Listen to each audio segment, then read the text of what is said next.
ଘରେ ଏହି 15ଟି ଜିନିଷ ଥିଲେ କଟିଯିବ ରାସନ କାର୍ଡ଼। ନମସ୍କାର ଦର୍ଶକ ବନ୍ଧୁ, ଆପଣମାନେ ଜାଣିଥିବେ ବର୍ତ୍ତମାନ ସମୟରେ ଗାଁ ସହରରେ ଘରେ ଘରେ ସରକାରୀ କର୍ମଚାରୀମାନେ ସର୍ଭେ କରିସାରିଛନ୍ତି। ଯଦି ଆପଣମାନେ ମଧ୍ୟ ଏହି ଭୁଲ କରିଛନ୍ତି ତାହେଲେ ଆପଣଙ୍କର ମଧ୍ୟ ରାସନ କାର୍ଡ଼ଟି କଟିଯିବ।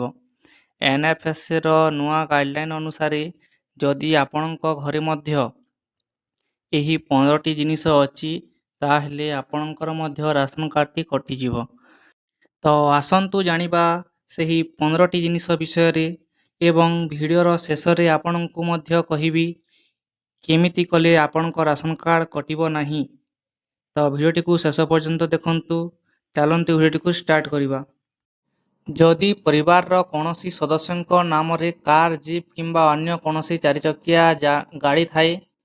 2 ନମ୍ବର, ଟ୍ରାକ୍ଟର ବା ପାୱାର ଟିଲର କୃଷି କାର୍ଯ୍ୟ ପାଇଁ ବ୍ୟବହୃତ ହେଉଥିବା ବଡ଼ ଯନ୍ତ୍ରପାତି ଥିଲେ ମଧ୍ୟ କାର୍ଡ଼ କଟିପାରେ।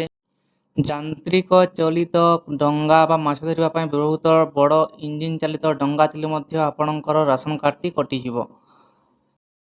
ପକ୍କା ଘର, ଯଦି ଆପଣଙ୍କର 3 ବା ତା'ଠାରୁ ଅଧିକ ବଖରା ବିଶିଷ୍ଟ ପକ୍କା ଘର ବା ଛାତ ପକ୍କା ଘର ହୋଇଥିବା ଅଛି ତାହେଲେ ରାସନ କାର୍ଡ଼ଟି କଟିଯିବ। ଏୟାର କଣ୍ଡିସନର, ଘରେ AC ବ୍ୟବହୃତ କରୁଥିଲେ ମଧ୍ୟ ଆପଣଙ୍କର ରାସନ କାର୍ଡ଼ଟି କଟିଯିବ।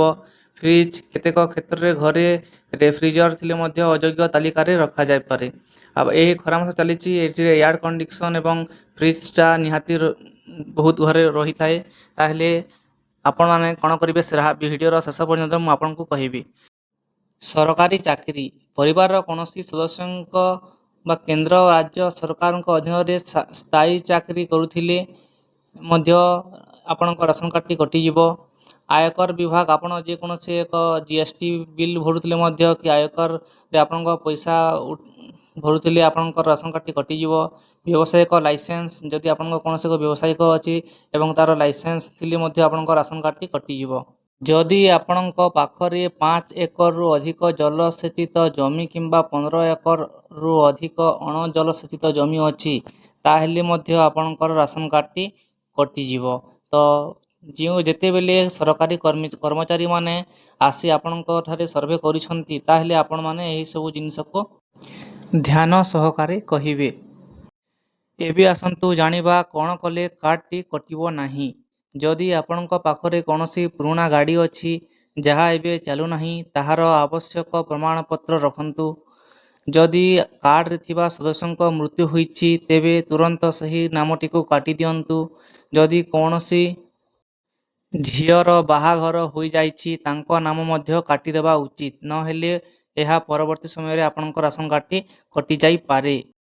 ତାପରେ ଦେଖନ୍ତୁ, ନିୟମିତ ରାସନ କାର୍ଡ଼ରେ ରାସନ ନିଅନ୍ତୁ। ଯଦି ଆପଣ ଲଗାତାର 3ରୁ 6 ମାସ ରାସନ ନ ନିଅନ୍ତି ତେବେ ସରକାରୀ ସିଷ୍ଟମରେ ଆପଣଙ୍କ ଅନାବଶ୍ୟକ ଭାବେ ଗ୍ରହଣ କରାଯାଇ କାର୍ଡ଼ ବ୍ଲକ୍ କରାଯାଇପାରେ।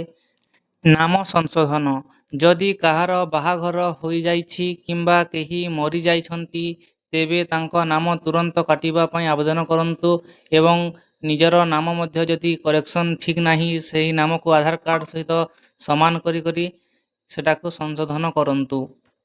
ତ ଭିଡ଼ିଓଟି ଭଲ ଲାଗିଥିଲେ ଭିଡ଼ିଓଟିକୁ ଲାଇକ୍ କରନ୍ତୁ ଏବଂ ଚ୍ୟାନେଲକୁ ସବସ୍କ୍ରାଇବ୍ କରନ୍ତୁ, ଯାହାଫଳରେ ଆପଣଙ୍କୁ ନୂଆ ନୂଆ ଇନଫର୍ମେସନ୍ ବା ଅପଡ଼େଟ୍ ସର୍ବପ୍ରଥମେ ମିଳିପାରିବ। ନମସ୍କାର।